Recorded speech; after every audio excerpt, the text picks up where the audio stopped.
Hileli WoW'da Mako'yu çıldırtıyorum. Part bilmem kaç.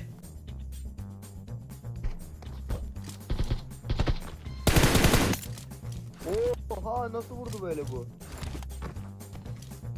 Abi oyunu sileceğim, kafa yersin, bu nasıl vuruyor ya?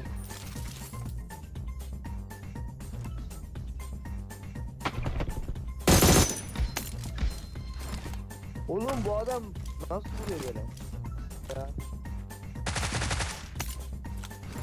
Abi oyunu silmeye gideceğim, bu adam nasıl vuruyor?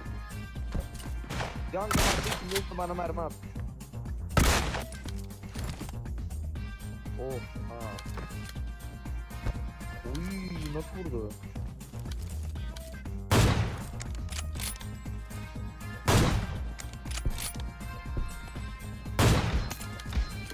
Adam göz attı AVM'le lan.